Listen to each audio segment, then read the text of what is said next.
My name's Casey and this is my husband James, and we're going to be talking a little bit about our backgrounds and how we got to be where we are, and the interlap where the two of them come into play, and maybe how that affects our marriage and how we cope with the two of them together. Especially with your mindfulness background and my sporting background, how they mix in together. So good chat to talk about a few different things. And so you're a mindfulness teacher. How did you get into that caper? I started as a phys ed teacher, a PE teacher in schools, and I loved working with kids and being around kids 24/7. Getting paid to run around for a living sounded pretty good to me. Pretty athletic, weren't you? I was 6 foot tall by the time I was in Year 9, probably, and I have arms that are much longer than my wingspan. Yeah. So I was naturally pretty good at sport. And I went to a really, really tough school. It was actually ranked, and it might even not be something I've shared with you before, it was ranked the lowest school in Victoria for socioeconomic status. Underage. Well, we don't have to name and shame, Oh, but yeah. it was a really, really tough school, tough kids, and doing sport was seen as being very uncool. And for someone who loved PE and was quite good at it in relation to everything else that I did, it was really, really hard to find that balance of being good at sport but also trying to be cool and fit in. So I had a really, really great teacher called Miss Henderson who used to let me in the PE room at lunchtime. She let me eat my lunch with her. And naturally she just became a bit of a role model. Yep. So I found myself just being quite drawn to her and thought, right, I want to be like her when I grow up. So I did that, went through Year 11 and 12, was terrible at maths and English. I only just passed maths and English. You're my maths brain. That's surprising. That's pretty smart. You do all of my accounts for my business. And I, blew PE and health out of the water. I think I got a perfect score in PE, which got me into uni. I became a PE teacher, found it pretty easy, cruised through uni, and then found myself back in the same school that I went to. I really wanted to change the culture there as a phys eder. I wanted to make PE seem cool, and I really wanted to get the numbers up.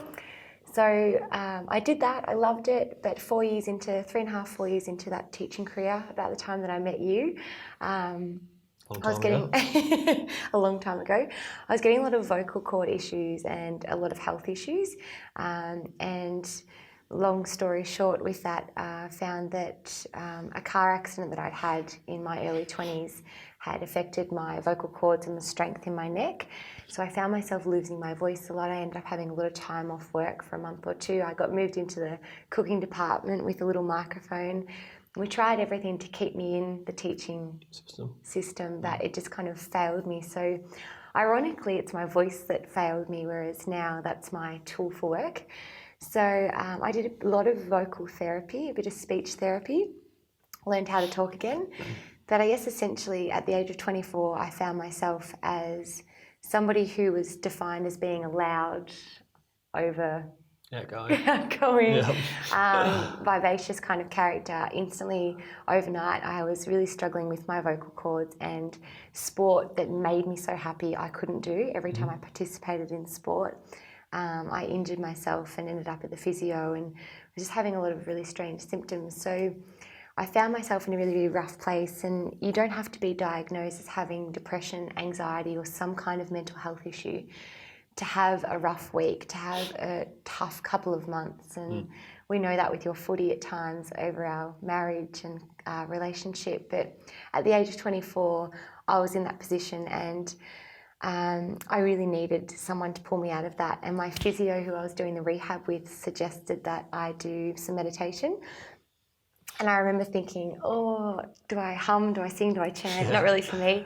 And I actually came home to you, I don't know if you remember, it was probably 7 or 8 years ago. And I said to you, the physio wants me to do some meditation. And you said to me, oh yeah, we do that at work. So instantly it broke down the barriers of being for Buddhist monks, hippies, hillbillies and people that lived up in the hills, and it seemed much more normal for me. So I went along to a class and... Loved it. Yeah, I loved it. And I've kind of gone off on a tangent there, but it taught me what to do when things don't go to plan. It's not about having a deep breath. It just taught me to stop and listen. And I think we have this culture and stereotype with meditation that it's about having no thoughts and it's about sitting like this and humming and chanting, where for me it was just an opportunity to stop and listen. Yep. Do you know how many thoughts we have a day? How You many do you think you have a day, James? I probably have a bit less than the normal population, but I think you told me this was something like 50,000 or something like that. Yeah, you do listen to things I Yeah, say. listen. Most of the time. 60,000 approximately. Now that's okay. for our young people or adolescents. So we're in early 30s, fall in that age bracket. So 60,000 thoughts a day on average. Now, sometimes you're going to have more, sometimes you're going to have less. That's equivalent to what our grandparents, so your great-grandma, had in her entire lifetime. And we as young people have that in one day. So when you're stressed, you're probably having 80%, 100%. The night before a game, you're probably having, a lead up to a game, you're having a lot more thoughts than the average person. 80% of those are negative or repetitious, which just leaves 20% for new thoughts, positive thoughts. So for me, meditation in this tough part of my life was an opportunity to just stop and listen, to make sense of some of those thoughts and just let them out and let them be at play. So yeah, that's what it was for me. And once you got into meditation and started doing it, so was there a passion or love for it to, get into the actual teaching side of it and trying to help others with it? Yeah, there was an instant passion for, I guess, what it was doing for my life. But it was a slow progression. I kind of went to a class every Wednesday and went back there, not because I liked laying down and listening to my own thoughts, but for me, it just, in a time where I couldn't play sport and I didn't have a lot of use of my vocal cords, it was an opportunity to be a part of something. And because I was struggling so much with my voice, I didn't have to talk and no one judged, and there were no former, just because I couldn't do sport, there were no stereotypes. So I think that's where the passion for it came. And then I found myself just getting everything I could. And 8 or 9 years ago, we weren't spoilt with what we are now. There's a lot of apps, and I've probably talked to you over the years about certain teachers that came into play in my life. Some of the names, Claire O'Bead, Women's Wellness, Melissa Ambrosini, and names that I've used in our home environment. They were some of the first apps that I really got into. And I think it was, not even apps, they were just downloads then. So they were some of the first ones that I really hooked into. And then I did a Learn to Teach meditation course. And it was all a bit of a dream then. It kind of wasn't something that I was overly serious about. But I think with your encouragement and enthusiasm, I just jumped in and opened a first class and people came and they loved it. Yeah, I guess the meditation stuff within the footy club, especially at Melbourne when we're playing under Paul Roos. He's loves his meditation and he's bringing it into the games, and so we probably do it once or twice a week during the week, just after training or before training, just to calm our minds and relax. And I think the Demons have even taken that next step. Don't hold me 100% to this, but I'm pretty sure that they do 5-10 minutes before the game, just to stay calm before they run out on the field and things like that. But even at Hawthorn now, we've started to put in our program, and we have a psychologist come in, and she runs a bit of a wellness and mindfulness session for about half an hour to an hour most weeks. Especially targeted at the young guys that come in. They're always on their phones and a lot of thoughts going through their heads. So they come in and go in there and try and relax. Do you do it as a group? Is it something that as a collective you do? Is it more of an elective kind of thing that you do? Yeah, I think it's in the program on the board and stuff. So it's up to you if you want to do it or. So most weeks there's a fair turnout, especially for young guys that that needed probably a bit more than on the social media. And Coming from you, Just Mr. bagging me. Candy Crush.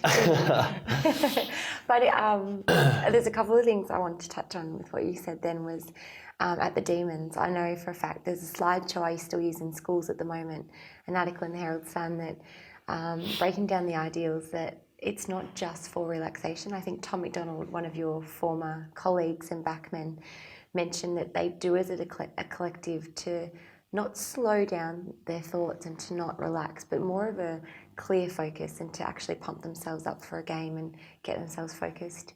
So there's also something that you do often that's not so much of a still form of meditation. I know that you're right into your yoga at the club, which I think is fantastic.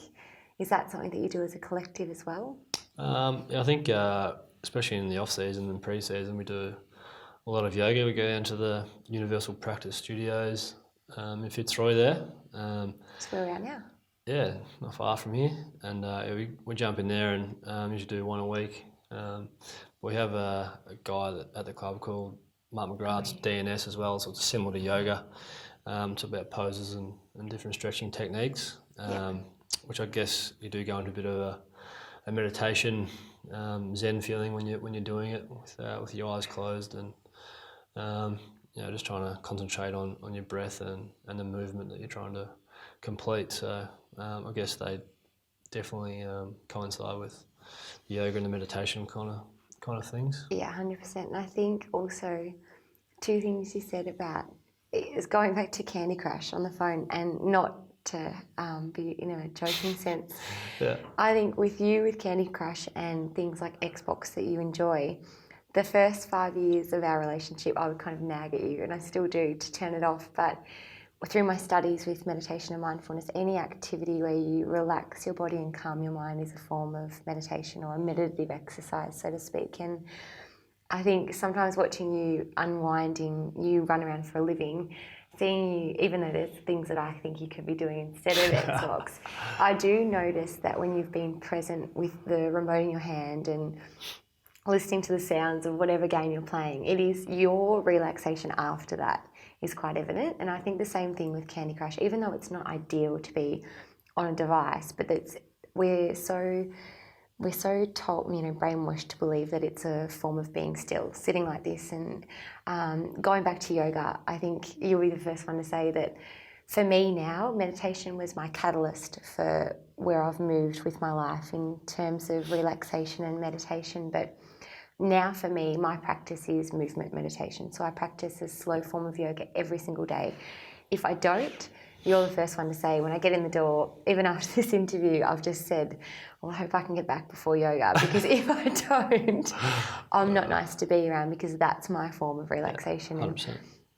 I do talk to people in schools, and my first question that people say, they put their hand up in a session and say, what do you do? And I do not get up every morning and sit on the end of our bed and sit there like this, cross-legged. For me, it's movement. And I think with meditation, when I go to a class or if I'm listening or practicing my breath, it's a form of work for me. So it's hard not to associate it with work. So going to a movement form of meditation led by someone else, it's slightly different. It's just, that's my go-to. I guess when you're teaching meditation, you kind of get in the Zen mode yourself, don't you? I reckon I've come to a few classes and I can kind of see you sitting up there, your eyes closed and just relaxing and just speaking and just trying to, I guess, participate in your own class while you're giving it. So, I guess, that's the best part of my job. Yeah. I get to meditate for a living. Exactly right. And I do, and I think you're right, that maybe that's why I like my yoga at the end of the day, is because I have done, even though I might have 100 kids at a time or 50 teachers at a time or 20 corporates, for me, I teach with my eyes closed, which isn't always great in schools, but once my eyes are closed, I feel like my body is the vehicle for the teaching, and it's not me, which is it's often when mum comes to classes or friends, like, oh, it's not you. So even though there's strong aspects of my personality in my classes, it's a form of something moving through me is the class. I never plan. Even though I like to have an idea of what I'm going to teach, I kind of step in and close my eyes and we just go from there. Which is nice.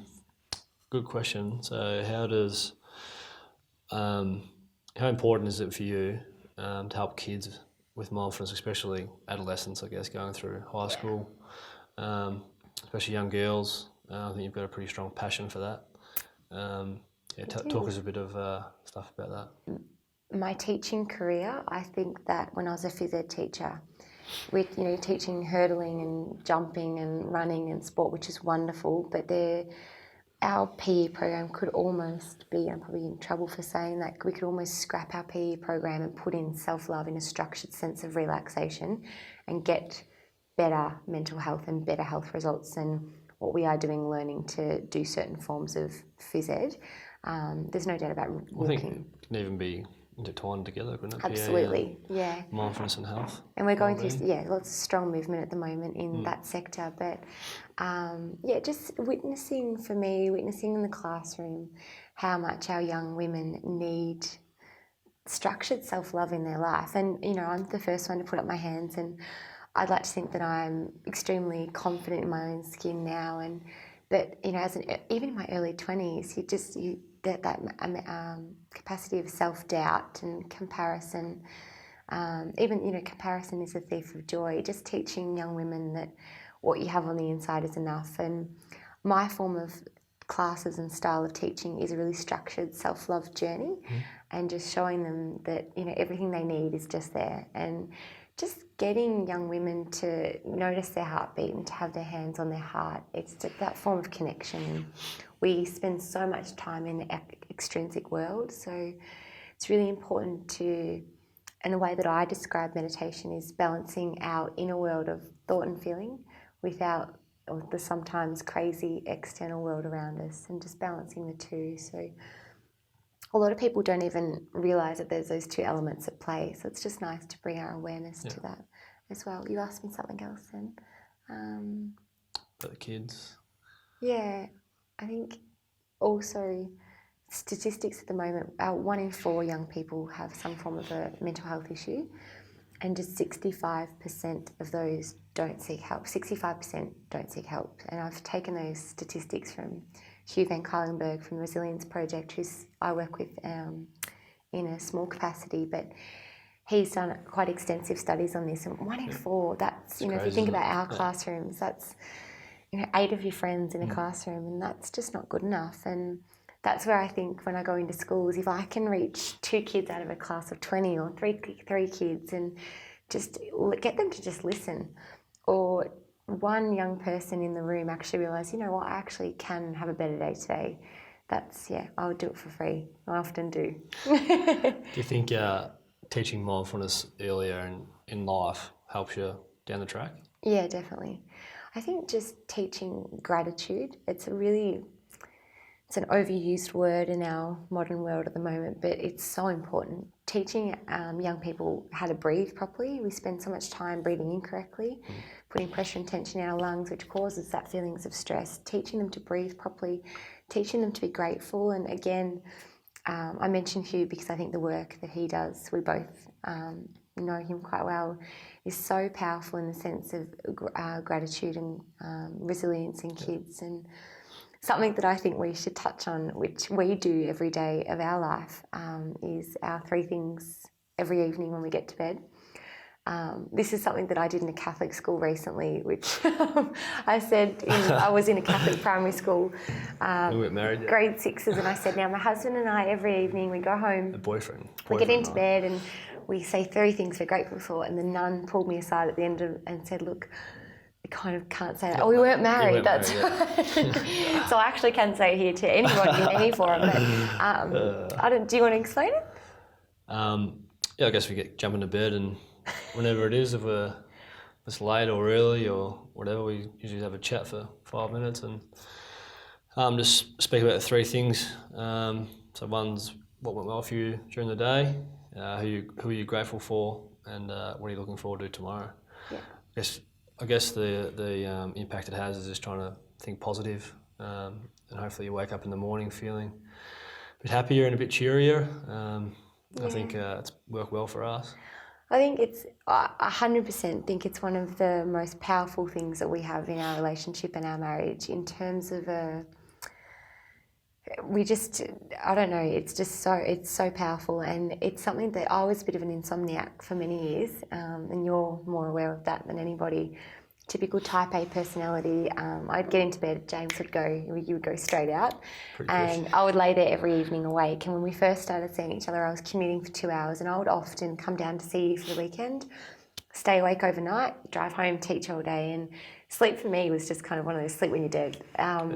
This practice, and why I bring reference to it, is because I think that even if I am planning sessions, which I'm much better at now, switching off, I notice, and you will say that I fall asleep halfway through it because we're so much happier, and you can't possibly have a negative and a positive thought at the same time. It's scientifically impossible, and I think I've shared this with you before, but every time you think of a positive thought, you can't have that negative thought. And if you can have more positive thoughts before sleep, and maybe the negative thought comes back, but the more and more positive thoughts you have, the happier you're going to be. And we all want to go to sleep happier. And the reason we can't fall asleep is usually because of stress, negative thoughts, overthinking. So it's a really nice way of winding down. The other thing that I think it's wonderful for is, again, so much hype about gratitude. You can say every day, what are you grateful for? And for you, it's going to be the dog, because we don't have kids. You love our French bulldog, and every single day you'll say, oh, the dog. But when you phrase it in that sense, one thing that went well for you today, one person you're grateful for, one thing you're looking forward to.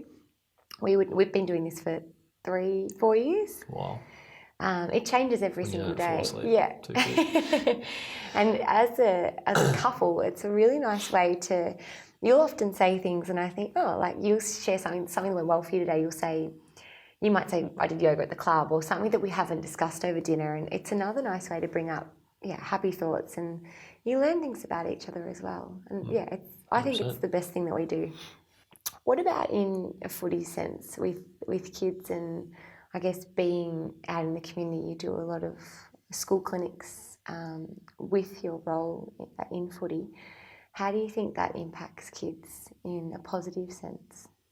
Yeah, I think the AFL and the clubs do a great job of actually getting out there to the communities, and I think every player has to put in, I think it's 24 hours community work. So that's either going to schools, clinics, anything you do with footy and kids out in the community. And I think if you go to schools, and Hawthorn have a really good, I think it's be healthy and stay mindful or something along those lines. So go out to classrooms and talk with teachers and kids about healthy lunch boxes. What are you having for lunch? And then the latest one they've brought out is about who makes you happy in your life. Write down 5 people that make you happy and share it with your friends. And I think it's pretty great for the kids, because they usually say their mate beside them and they get a big smile on their face, and it makes even us happy, because you think, geez, these kids they're so happy and young and youthful. It brings back memories for yourself when you were young, playing with your friends at school, and, which is great. But I think the AFL do a great job, because you can see the kids' smiles on their faces when players they idolise and really respect, watch them on TV on the weekends, and they come to their school and help them, with what they're eating and making really good judgments about helping them with people that make them happy and discussing with them, which is really a really I guess satisfying thing for the players going out to help the kids. Yeah, I think, and sometimes you guys forget how much of an impact that, in a humble sense, you just forget that these kids, really look up to you. And I was going to ask 2 things then. The first one being obviously how you got into footy, but who was a role model for you when you were growing up? I think getting into footy was just as my family. I think the Frawley name is pretty much a footy name in Ballarat, especially with my Uncle Danny playing footy for St Kilda, being the captain, and Dad being a pretty established player in Ballarat. I think just growing up on the farm, just kicking the footy with Dad every chance we had, which is probably one of the best childhood memories you have, just kicking the footy with your old man in the backyard and trying to kick goals. And trying to kick it over the power line, see how high you can kick it, things like that, which I guess you'll never forget. Yeah. But yeah, then I just went through the system, and with mum and dad, being in Ballarat, just went through the standard pathway, so I was pretty lucky. I guess when I was younger, I was okay. It wasn't too bad at footy, but I never thought I'd play AFL. Even my mum kept me in check. Even when I thought I was going to get drafted, she was always saying, "Oh, you're not 100% chance. You sort of go to school and work hard." Which you really told me that the other day. Which was, I guess, school was a good place for me to get to know my friends, and I wasn't great at studying and working through all the classes and stuff, but I think I just loved going there because hanging out with my mates. But yeah, like I said, I was pretty lucky. I went through the pretty much generic pathway. I got told when I was 16 that I got cut and I was too slow and too small, but then I had a growth spurt. And Yeah, you sure did. got lucky there, and I ended up I got drafted to Melbourne. That was 12 years ago, so feels like a lifetime ago, to be honest. And then over the last 4 years or 5 years, I've been playing at Hawthorn after being a free agent and transferring from Melbourne to Hawthorn. Yeah, good. I was going to mention too, obviously I didn't know you in the earliest years of your footy, but I've been with you for the last 9 and a bit. So I've seen you through your Melbourne days and your Hawthorn days, and particularly the transition, which I know, just because we're on the topic of mindfulness, that was something that I think got you through that really difficult time, which was, I think when we're faced with any decision, that's when stress is elevated. And living with you during that time as someone who was so loyal, I know that was a really, really hard decision for you, and I know that you used mindfulness in that transition. But I was going to ask, in regards to your preparation for footy, I get to watch it single-handedly, firsthand every week, but I guess in relation to mindfulness and keeping yourself focused, how do you find that assists your preparation for a game or the last couple of days leading into one? I think trying to stay relaxed is pretty important. You're pretty good at that. Yeah, I'm pretty good. I get a bit wound up sometimes, but try and stay relaxed before the games, because if you get too wound up and start thinking about the game before it happens, become a bit burnt out and a bit tired and things like that. So I think after playing a lot of footy, you get used to it, and I guess you kind of get into a routine and stick to that routine. But I guess being a defender, it's a bit different to being a forward and a mid. You kind of have to be on edge all the time, and I guess you just got to be on that fine line of crossing the edge, they call it. So I guess you see it sometimes where I become pretty focused the day before the game, and I guess you could probably attest to it more than anyone else, that what I do and how I change. But I guess I just try and stick to a routine and you do. Just try and keep it pretty simple. And I think I wanted to leave it with you with how much you want to share or not share in that. But watching you is so focused, in a sense of there is that clarity though, and you'll respond to me, we'll have conversations. Sometimes I'll travel with you in the car, but even though you're present, you're just so focused, and I think that's a form of mindfulness in itself. And clarifying that topic of meditation and mindfulness, this might be beneficial in this kind of discussion, is that meditation being any act where we relax the body and calm the mind, and mindfulness being aware of our interior and exterior environment in any given time. And prep for footy game for you is a really good example of that, because you're extremely aware of what's going on in your body, but you're also really aware of what's happening in your mind. And I watch you every week. You stick to a routine. I think that's really nice, because you sleep well the night before every single game. Not every game. Well, I don't know about that. But you sleep well and you have a really good balance. And I think as a partner and a wife, something that I love most about you is your ability to maintain balance and routine. Yeah, I think that's probably one of the main things, isn't it? The One of your balance biggest between strengths. footy Yeah. and real life. I guess footy, you go to the club with your 44 mates and have a bit of fun and trying to get better and improve. Yeah, it's pretty much what it is. You go to the club and get to hang out with your friends day in, day out. But I guess it's trying to separate the seriousness of footy and having some fun in life as well, and enjoying life, and I guess staying present and having fun. So, which sometimes some people find it hard, and at some stages in your career you do find hard, but generally you just got to try and stay relaxed and stay present and be in that time in the moment. So it's something I think you do really well. Like, it's better than anybody, is that balance between the two, and knowing that probably footy isn't forever either. So on the topic of that, what does life after footy look like for you, or maybe for us?